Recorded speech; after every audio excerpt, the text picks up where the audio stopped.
Well, hello and welcome back to the RevOpsCharlie YouTube channel. And today is a very special one because it harks back to the very reason why we even have RevOpsCharlie.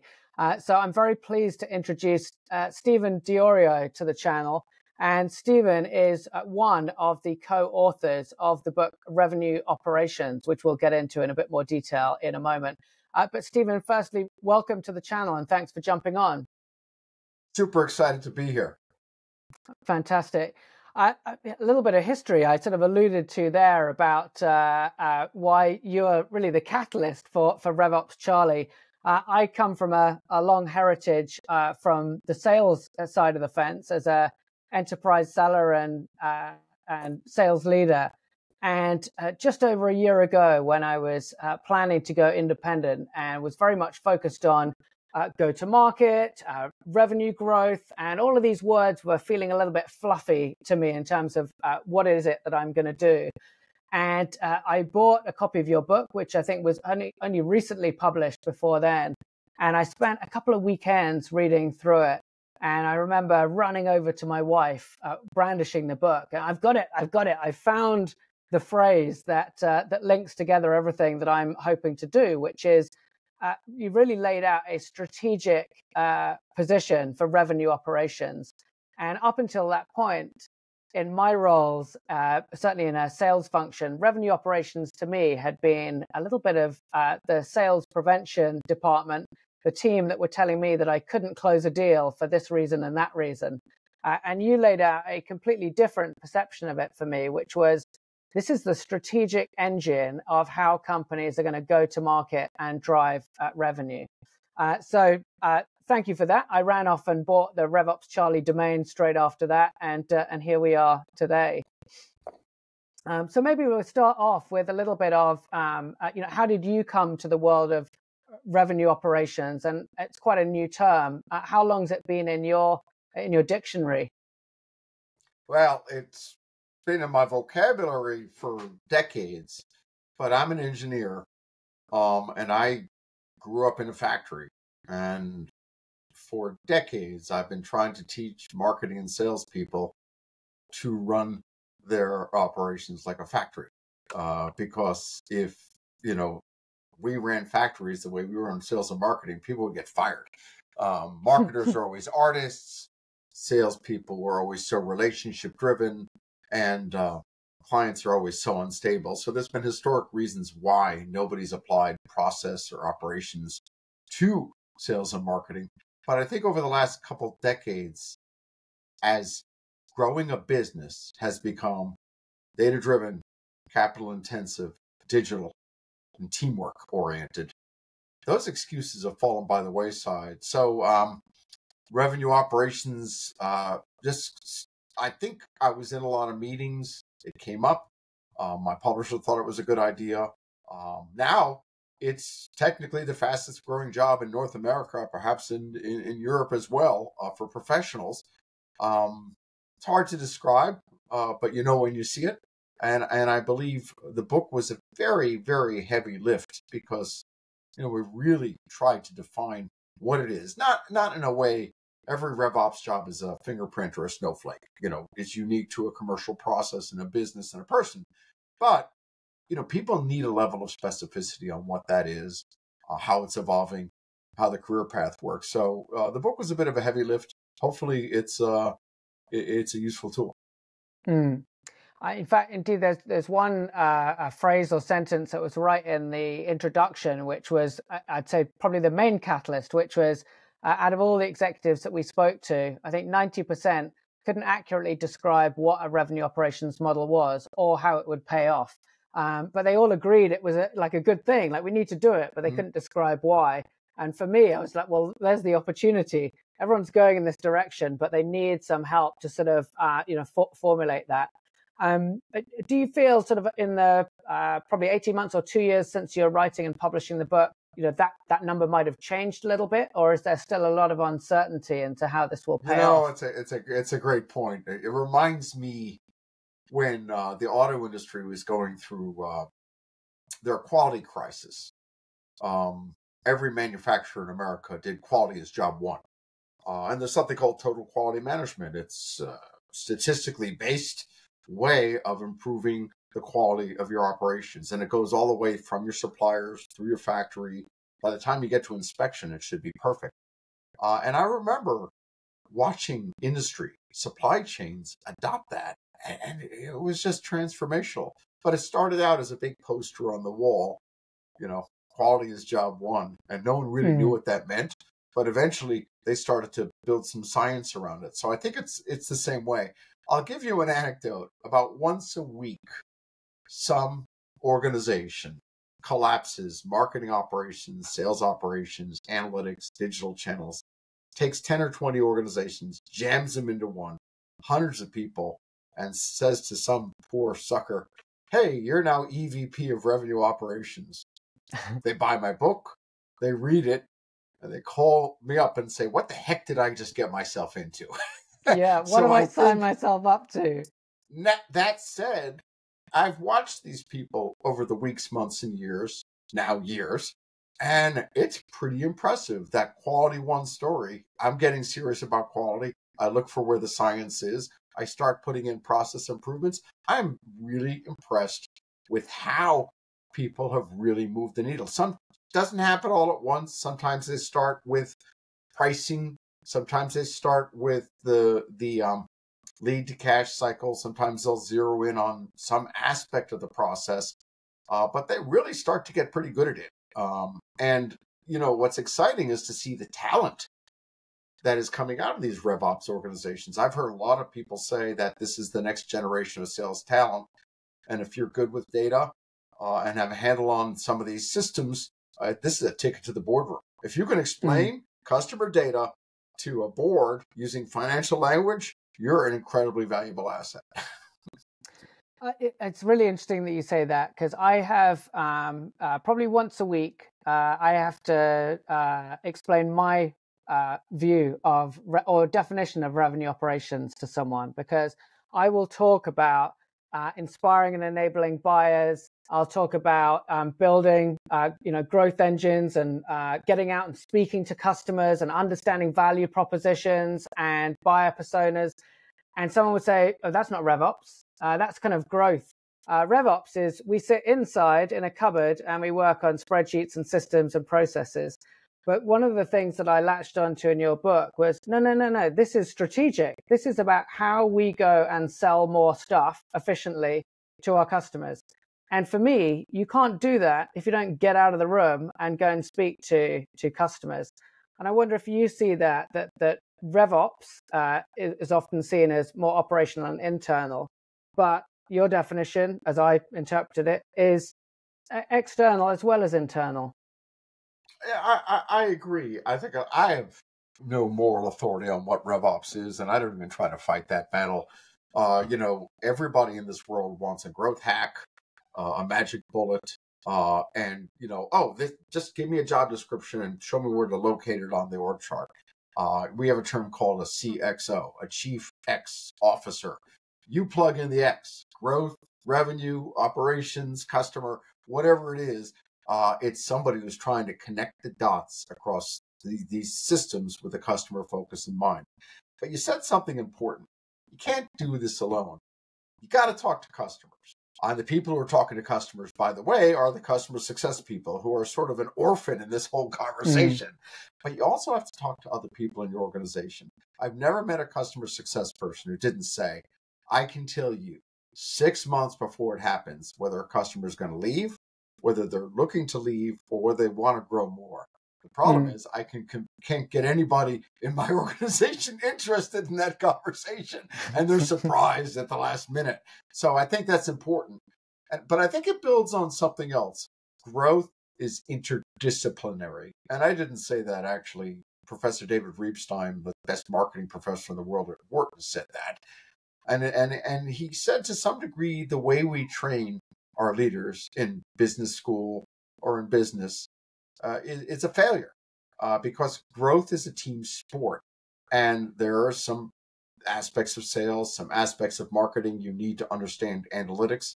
And if you get an MBA in marketing, you know product management and brand, but you don't know anything about analytics or how salespeople use that information. So I think the big point is growth is interdisciplinary, meaning you've got to talk to other people inside your organization as Mm, well as that customer focus. And I think that is lost on a lot of people. mm, And mm. so the conversation, I think, is both an internal conversation and an external conversation. Yeah, yeah. And just as you're saying that, I'm remembering back to a company I was in for my first sort of 12 years of my career. And I'm actually visualizing the room in the office that we were in, where marketing were over at one end. We had a lot of salespeople in one end, and then in the middle, and then you had some customer success, customer support people on the other.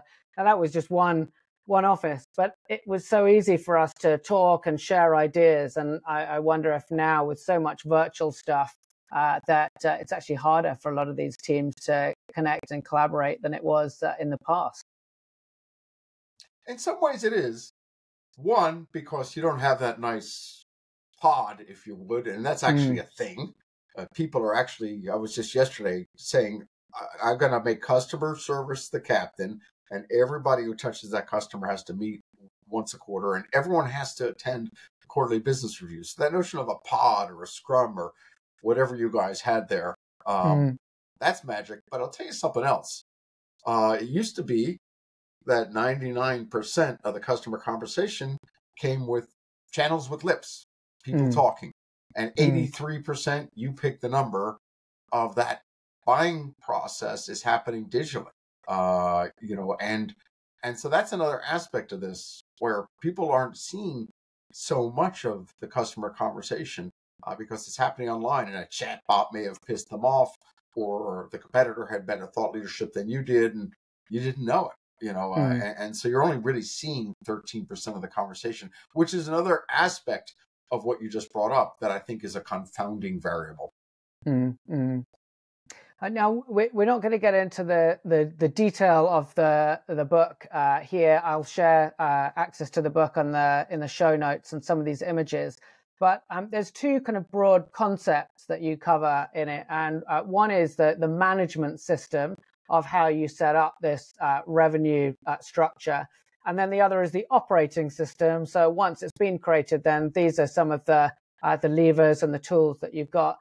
And I wonder if you're able to just explore that a little bit, just so that people can understand, because the management system, as I see it, is really where RevOps can have that strategic impact, because it really is plugged in to the way that the company is running. When you're speaking with clients, how do you describe those two concepts and how they interrelate? It's like pulling on a thread, but I'll try to make it simple. Selling the is complicated. There are 20 channels, more than 20 systems, many different functions. It's a complex buying journey. There's technology, people, process, data. It's complicated. Lots of things in life are complicated. Making a airplane is complicated. Heating and ventilating a building is complicated. Running a computer is complicated. Educating kids K through 12 is complicated. Running a government is complicated. My point is this: everything complicated with a lot of moving parts in the universe has a system.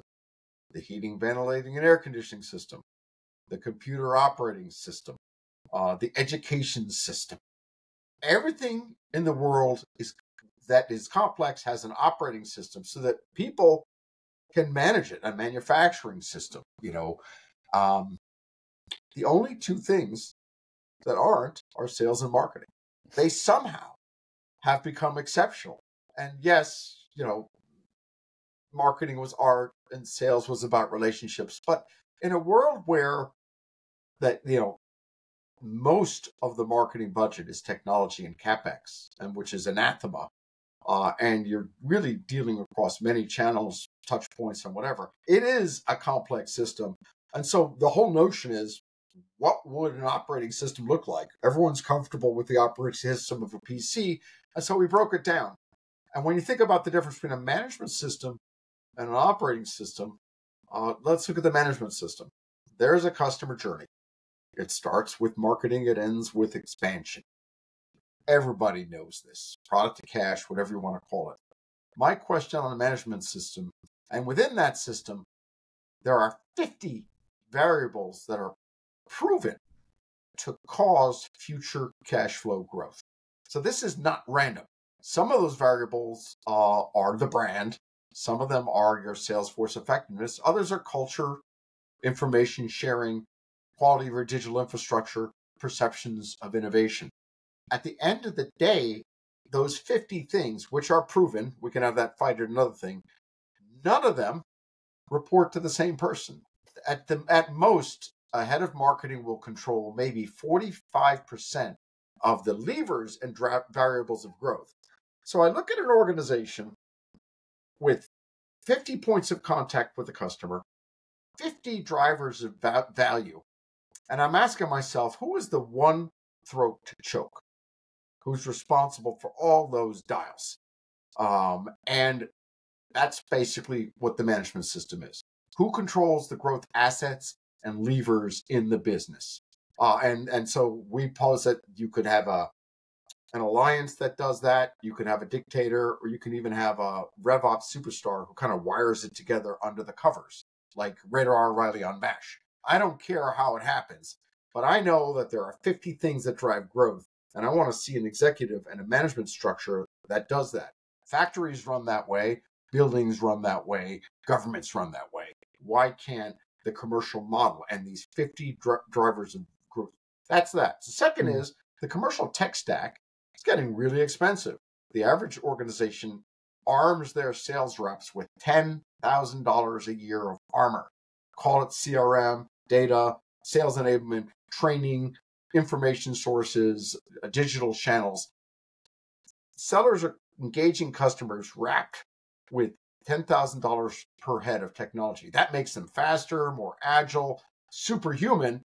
It's kind of like Iron Man. But at the end of the day, that's a CapEx model. That's more like running infrastructure. And so how do all those pieces knit together? And so we've literally built the revenue operating system. It's a periodic table for combining elements of the stack. It could be as simple as H2O, connecting CRM to enablement to readiness. It could be a super complicated carbon chain where I'm taking all the first party data in and information, packaging it and delivering it out to somebody. It doesn't matter. I just need a rational periodic table for knitting these things together. And I used to work at Gartner Group, and Gartner Group will tell you there's 10,000 different pieces of technology. There's hundreds of magic quadrants. None of them make any sense anymore, and no software package fits into them. There's no blueprint for knitting these things together. So I'm looking for one executive, one throat to choke, that owns all these levers, and I'm looking for a coherent, financially valid, strategically valid, comprehensive, and rational way to knit these together. And that's pretty much the book. What does this person do, and how do I knit together this tech stack? And it breaks down, obviously, and it gets more complicated. But operating system works. It's relatively simple relative to reading a Gartner report or evaluating 10,000 solutions. There's only 9 boxes to it, and it works. So hopefully it's a simplifying tool. Most people who read the book think there's a lot of math in it and it's complex, but it's a complex world, and you got to solve it. So I hope that answers the question. But that's basically, I'm not trying to define the job and make checklists and things like that. I'm trying to give you fundamental tools to manage the assets and levers in a business to generate and unlock more growth. Yeah, so you're mentioning there, Stephen, about having that strong leadership. And I always think a little bit about when you look up, how far up do you have to go until you get to someone that has that responsibility? And so you talked about having, maybe that's a chief revenue officer, maybe sometimes it's that trio, that partnership across them. When you're dealing with these large organizations where there's so much fragmentation across subsidiaries, across different business units, across different regions, how do you see that playing out? Because often I see in maybe a large manufacturer, you might have a commercial excellence team or something that sort of sits off to the side, and they don't necessarily have that control. So is this something that is more suited to technology companies that have got this kind of hierarchy? Or do you see revenue operations playing out in manufacturing and healthcare and finance as well? That's the misnomer. yes, it's different for a large organization, but I was just speaking with 50 CXOs from big industrial companies that made turbines and motors and steel. And it's more relevant there than anywhere. I think one of the misnomers is this is a hyper growth tech private equity driven thing. And actually that's pretty easy. A lot of the RevOps experts are in that industry because their job's easy. They've got a clean tech stack, no legacy debt. They build the organizations from scratch. They're growing like weeds. They don't have any legacy habits or whatever. So, yeah, I see a lot of the people saying, well, this is a tech thing. It's a SaaS thing. It's a hyper growth thing. And certainly the pressure to deploy RevOps is important, particularly when net recurring revenues is your organization. And quite frankly, a lot of tech firms suck at this. But I got to tell you something. If you're in the manufacturing business, you are dealing with complex, recurring revenue contracts with many, many stakeholders, and a lot of selling challenges, value selling, lots of buying personas, complex buying teams. So yeah, this is not exclusively to tech. In fact, it's very relevant. And in healthcare, I'm seeing some of the best people are these chief customer officers who will take a persona, a certain type of cancer patient, and take their whole healthcare life cycle and manage it end to end, a customer journey. So we think customer journeys are an e-commerce thing. United Healthcare, I did a profile in Forbes, does an amazing job managing the customer journey. So I think it's as relevant, more relevant. Now it's harder. And again, where it lives, it's pretty easy to stand up a RevOps person or the CRO title in tech because it's born that way. And yes, to deploy it in manufacturing, you'll see centers of excellence, program teams, and things like that. But they're taking on some big boulders. For example, automating the RFP process. That's a noble pursuit. That alone, in my mind, combines a lot of functions. You'll always see a product to cash or lead to cash initiative. That will yield a lot of things. A lot of people will own the recruiting, ramp, retention, and reward system as an end-to-end process. Now I've got HR and finance and training and sales management all working together to create a ton of value. I see things like resource allocation. Every organization is horrible about allocating resources because no one person is tuning the dial, like if you had an equalizer or something like that. And there are literally 7 levers. How I design my sales course, how big it is, what products they have in the bag, the treatment models, their incentives. If I turn those dials a certain way, I can double the productivity of that sales force. I can double the growth of that sales force. I can reduce the cost of that sales force, and I can make that an excellent customer experience. All it is the design point. If I want to opt to growth, I turn the dial a certain way. The problem is there's 5 different people on those 7 dials. And so nobody is, one guy's turning one way, one woman's turning another way, and no one's looking at it like an optimization problem. So resource allocation in large companies and small is horrible. People put salespeople into markets and they don't know why. They're just making it up. People, will focus marketing programs on these segments when the revenue is in these accounts. It's just ridiculous. And it's all because one hand is not talking to the other. So on one level, this is complicated. On another level, it's like if you connect the knee bone to the thigh bone to the hip bone, you're probably better than 90% of the people in your industry. So yeah, I think people want to make it a big company, small company, tech company problem. But I think it's more fundamental than that. Mm. And thinking about geographies as well, I was just doing some research the other day looking for people that had the title of VP of RevOps, VP of Revenue Operations, Head of RevOps, VP of Go-to-Market Operations. And I came up with 2,900 people globally. And of those, 2,000 of them are in the United States. So it's still very early days here. I think we were looking at some other research that if you take the total number of people in RevOps in all of Europe, it's less than the number in Texas. So we've still got a lot to do for that title and the function to grow over here. I would agree. It is the fastest growing job in North America. and I've done a lot of work in Europe, and there's different adoption cycles. But certainly it's a universal thing. Yeah. There's a joke, and I'm good with dad jokes, bad jokes, nerd jokes. But I often ask, what's the difference between marketing operations and sales operations?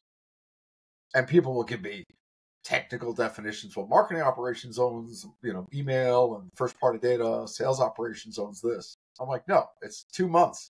In 2 months, they're going to be the same job because there's no rational reason why they have to be. It's the same customer data. It's the same customer journey. And increasingly, the systems bleed into each other. And it should and will be one job. It's just a matter of when. Kind of like a bad haircut. Yeah. You'll get better in a couple of weeks. Along those lines, what do you see about the future of that VP of RevOps, the leadership there? Because the more strategic that role gets, the more focused on revenue growth and not just on the efficiency. It starts to look a lot like the chief revenue officer role. Do you see a bit of those merging? Do you see the need for two senior roles? You show me 50 chief revenue officer titles, I'll show you 50 completely different remits and spans of control. But you're making an important point. And the point is this. I think RevOps barbells. At the lower end of the organization, the people who get it the best are the poor operations people on the front lines they're knitting this together. They're working like that anyhow. They can't do their job, whether they've been told to do it, whether they've been given the responsibility or whether or not. They have to work together. Data has to move. Reports have to come out. Pipelines have to be created. Board questions have to be answered. And so there's somebody at the bottom end of the organization who sees this perfectly clearly. They're smarter than me. They could have written my book. There's nothing new in there for them. They get it. The problem is, boom, boom, boom. The people at the top of the organization, whether they live in silos or not, don't get it. And to your biggest point is, where do they come together? The only place they technically come together is with the CEO. I'll tell you something else about these jobs. If you make a dictator, marketing, sales, customer success, everything under one person, that's a difficult job. The span of control is so broad that they can't really do it. And they become a figurehead. They put posters on the wall. They create customer journeys. They describe what it's like, but they can't get anything done. If you actually focus them on stages of the journey, there's no common thread across. So really, at the end of the day, dictatorships don't really work that way. Well, at least it's just too broad a remit, and they don't have the systems to back and information to back it up. Silos don't work well either. A coalition, an alliance, a group of friends, a team is ultimately the way it works out. Companies like Smart Tech, it's a whiteboard companies for schools.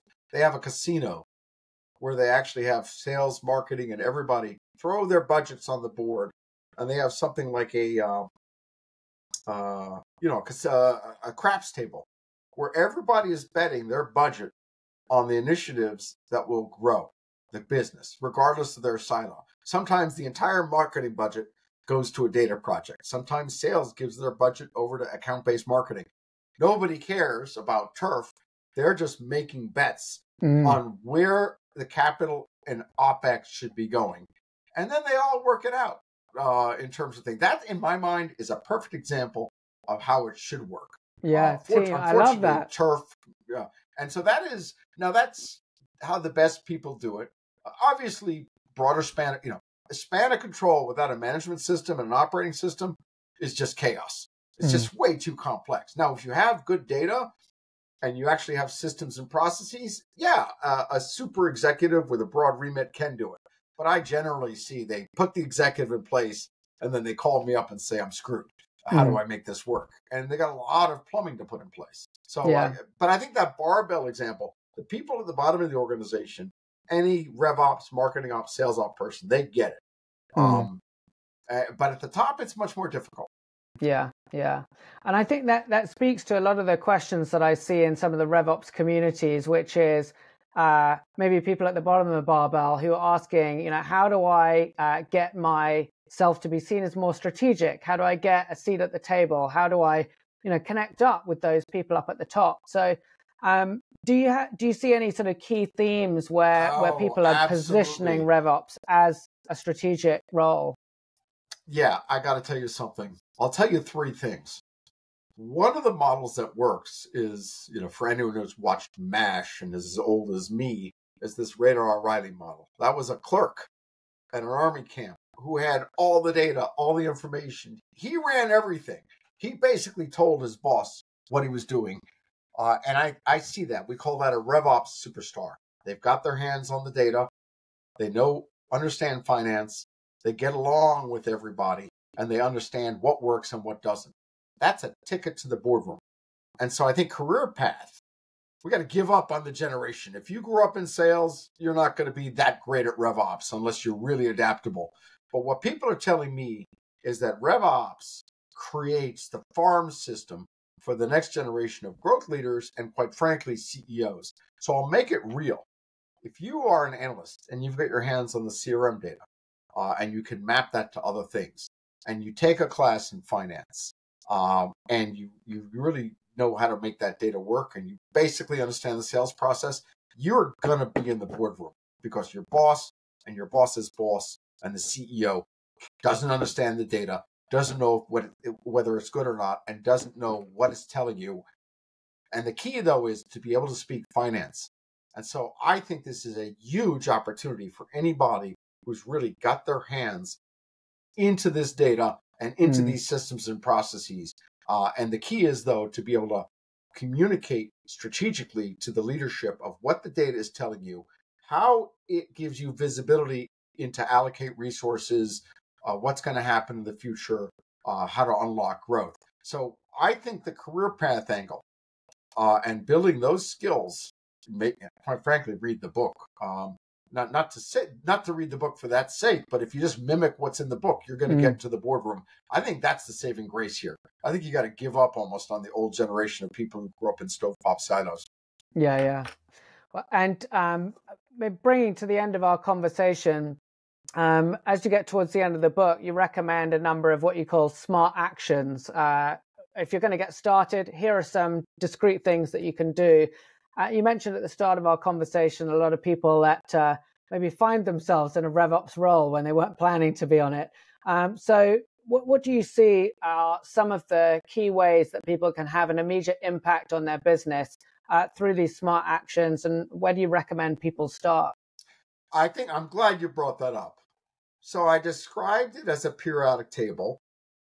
Chemistry's hard, but everybody knows H2O, take a little hydrogen, take a little oxygen, mix together. I have water. That's useful. It sustains life. Maybe I can do something a little more complicated, but at the end of the day, what I'm giving you is Lego blocks. Everyone likes Lego, and that's the way to think about it. Don't sit there and go, well, I need a sales enablement system, or I have to go implement XYZ, or Gartner said to do this. Connect the knee bone to the thigh bone, to the hip bone, add value, add another bone. And so in the back of this notion of Lego blocks, well, wait a second, I've got CRM data here, and that tells me there's a person with a name and a relationship and an opportunity in an account that has revenue attached to that. I've got my website over here. 90% of marketing yields anonymous interactions on the website. So I got half my budget is generating some sort of activity on the website that no one knows about it, but I know the people who matter. What if I just connected those two? What if I was able to identify all those anonymous interactions?